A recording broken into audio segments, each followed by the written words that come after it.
Correction of common errors অথবা subject verb এগ্রিমেন্টের এই ক্লাসে সকলকে স্বাগত। ধাপ বাই ধাপ সাবজেক্ট ভার্ব এগ্রিমেন্টের সম্পূর্ণ ক্লাসগুলো আপলোড করব এই চ্যানেলে এবং এই প্রোফাইল ও ফেসবুক পেজে। 4টি সেন্টেন্স এখানে লেখা রয়েছে, 4টা সেন্টেন্সই রং। দ্য বয় আর প্লেইং, তো এখানে দ্য বয় এটা সাবজেক্টের সাথে ভার্বের সম্পর্ক, সেজন্য বলা হয় সাবজেক্ট ভার্ব এগ্রিমেন্ট। সাবজেক্ট অনুযায়ী ভার্ব বসাতে হবে, সাবজেক্ট অনুযায়ী ভার্ব বসাতে হবে, সেজন্য এখানে দ্য বয় হচ্ছে সাবজেক্ট, ভার্ব হচ্ছে আর এখানে প্লুরাল ভার্ব, কিন্তু দ্য সাবজেক্ট হচ্ছে সিঙ্গুলার, দ্য বয় হচ্ছে সিঙ্গুলার, একটি বালককে বোঝানো হয়েছে, সেজন্য এখানে ভার্ব হবে সিঙ্গুলার, অর্থাৎ এখানে আমরা ইজ ব্যবহার করব, ইজ, সেজন্য হবে যে দ্য বয় ইজ প্লেইং। 2 নম্বর বাক্যটি দ্য বয়েজ ইজ প্লেইং, তো সাবজেক্ট অনুসারে ভার্ব গঠন হয়।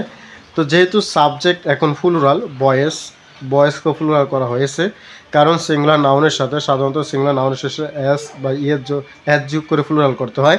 যেহেতু এস যুক্ত হয়েছে সেজন্য দ্য বয়েজ এটা হচ্ছে প্লুরাল, বালকেরা বা ছেলেরা প্লেইং খেলতেছে।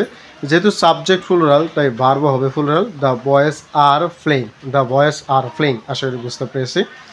দ্য বয় রিড এ বুক, এই বাক্যটি আমরা সঠিকও ধরতে পারবো আবার ভুলও ধরতে পারবো। তাহলে সঠিক এবং ভুল কীভাবে নির্ভর করব, এখানে খেয়াল করি।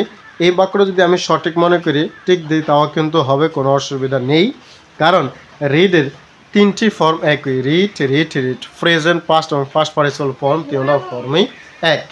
যদি বাক্যটা আমরা প্রেজেন্ট ইনডেফিনিট টেন্স হিসাব করি তাহলে বাক্যটি ভুল, কারণ দ্য বয় হচ্ছে থার্ড পারসন সিঙ্গুলার, এজন্য ভার্বও হবে সিঙ্গুলার।